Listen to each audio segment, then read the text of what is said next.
Hello Technolovers, debat Capres-Cawapres secara resmi dilaksanakan perdana pada 12 Desember 2023 lalu, dan beberapa kejadian serta argumen menarik pun bermunculan. Salah satu momen yang dianggap berkesan adalah ketika debat antara Anies Baswedan dan Prabowo Subianto. Tahukah kalian kalau dulunya keduanya dikenal dekat, kini jadi saling sikut berebut suara masyarakat. Keduanya menjadi calon presiden yang diusung oleh koalisi masing-masing dan menjadi kontestan dalam pemilihan presiden Februari 2024 mendatang.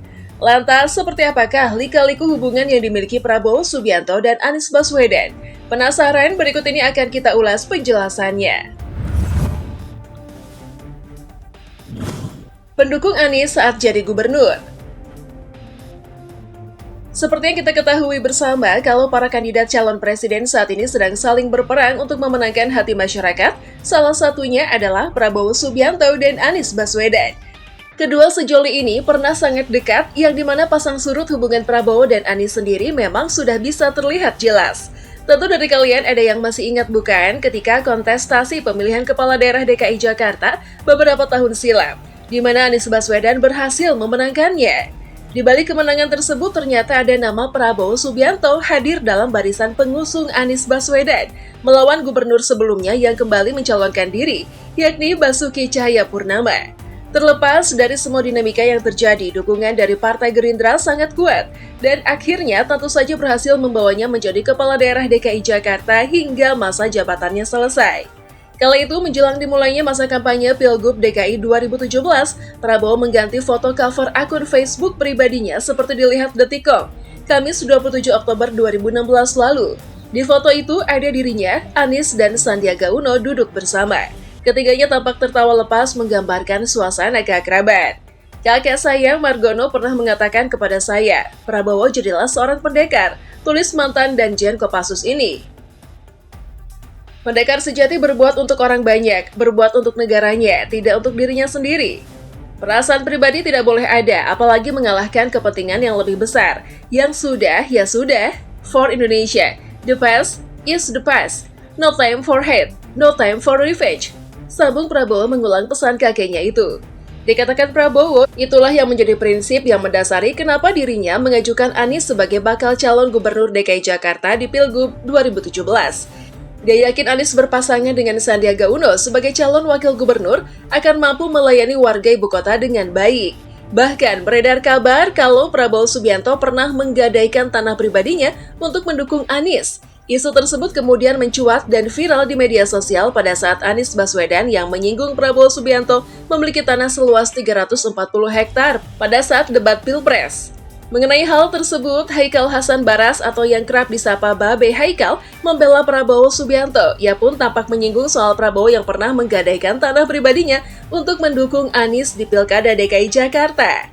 Dalam video yang diunggahnya melalui akun Instagram pribadinya, @HaikalHasan_quote, Babe Haikal tampak mengucapkan terima kasih kepada Prabowo. Tak hanya itu saja, Babe Haikal pun kemudian menceritakan jika Ketua Umum Partai Gerindra itu sempat membantu Anies Baswedan saat pemilihan Gubernur DKI Jakarta. Babe Haikal seolah mempertegas ucapan terima kasihnya kepada Prabowo yang membantu Anies Baswedan menjadi Gubernur DKI Jakarta. Menurut kalian gimana, gengs?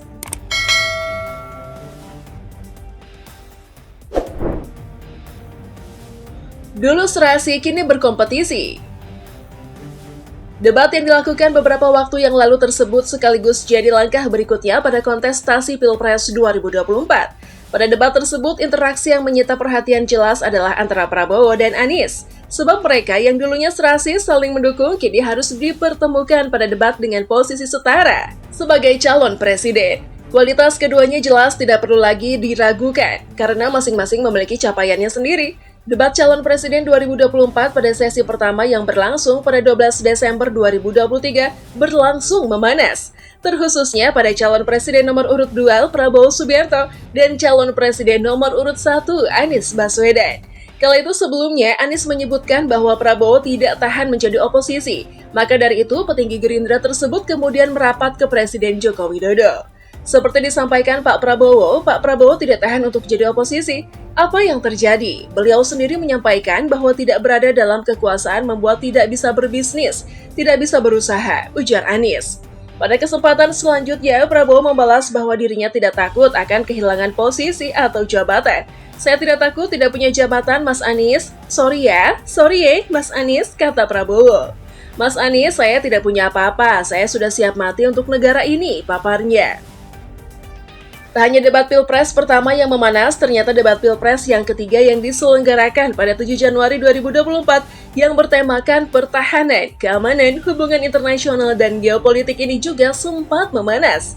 Bagaimana tidak, pasalnya calon presiden nomor urut 1 Anies Baswedan menyinggung kekayaan calon presiden nomor urut 2 Prabowo Subianto.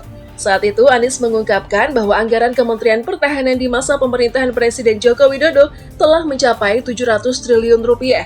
Namun anggaran itu tidak optimal menjaga keamanan dan pertahanan di dalam negeri. Apalagi ia mengungkapkan bahwa dengan besaran anggaran itu, website Kemenhan dibobol oleh hacker pada 2023. Di samping masih masukin narkoba yang membuat 4,8 juta orang Indonesia terpapar, masih adanya pencurian ikan hingga pencurian pasir. Selain itu, Anies mengatakan anggaran yang dihabiskan itu pun dihabiskan untuk membeli alat utama sistem pertahanan atau alutsista bekas, tatkala lebih dari separuh prajurit TNI tidak punya rumah dinas. Saat itulah ia juga menyinggung kekayaan Prabowo dari sisi kepemilikan tanah di berbagai wilayah Indonesia. Sementara menterinya Pak Jokowi punya 340 hektar tanah di Republik ini. Ini harus diubah, tegasnya yang kemudian memperbaiki luasnya 340.000 hektar. Anies juga mengatakan program Food Estate Singkong menguntungkan kroni saja, merusak lingkungan dan tidak menghasilkan. Ini harus diubah, kami akan memulai dengan kepemimpinan yang menjunjung tinggi etika. Kepemimpinan yang mengandalkan data, informasi, kapasitas yang serius, tutur Anies.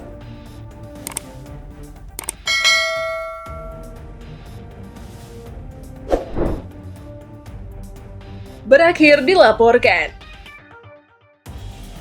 Setelah perdebatan yang begitu sengit dan cukup memanas pada Minggu malam 7 Januari 2024, ternyata membuat Anies Baswedan dilaporkan ke Badan Pengawas Pemilu RI oleh Pendekar Hukum Pemilu Bersih (PHPB). Anies dilaporkan atas dugaan fitnah terkait pernyataan luas lahan tanah yang dimiliki Capres nomor urut 2 Prabowo Subianto seluas 340.000 hektar. Laporan tersebut dibuat oleh PHPB sehari setelah debat Pilpres 2024 atau lebih tepatnya pada 8 Januari 2024 di kantor Bawaslu RI Jakarta Pusat. Perwakilan atau PHPB, Subadrianuka menyatakan luas bidang tanah pribadi milik Prabowo yang disampaikan oleh Anies adalah tidak benar. Menurut Subadrianuka, dalam keterangannya terkait bidang-bidang tanah yang dimiliki oleh Prabowo Subianto adalah seluas 340.000 hektar, maka hal tersebut adalah tidak benar. Karena diketahui tanah-tanah pribadi yang dimiliki oleh Prabowo Subianto adalah sebagaimana yang disampaikan dalam Laporan Harta Kekayaan Penyelenggara Negara atau LHKPN. Prabowo tercatat memiliki tanah dan bangunan senilai Rp275.320.450.000. Selain itu, ia mengatakan Anies juga memberikan pernyataan yang menyerang langsung Prabowo, baik sebagai Menteri Pertahanan maupun pribadi. Subadria mengatakan dalam debat ketiga, Anies menyebut anggaran pertahanan 700 triliun rupiah dan menghina kinerja Prabowo sebagai Menhan dengan memberikan nilai 11 dari 100. Menurutnya, hal itu merupakan penghinaan terhadap Prabowo. Padahal, kata dia, Prabowo merupakan menteri dengan kinerja terbaik di masa pemerintahan Presiden Joko Widodo. Tak hanya itu, Subadrianuka juga menjelaskan bahwa Anies Baswedan telah melanggar pasal 280 ayat 1 huruf C Junto, pasal 521 Undang-Undang Pemilu dan pasal 72 ayat 1 huruf C Peraturan Komisi Pemilihan Umum nomor 20 tahun 2023 tentang kampanye pemilu.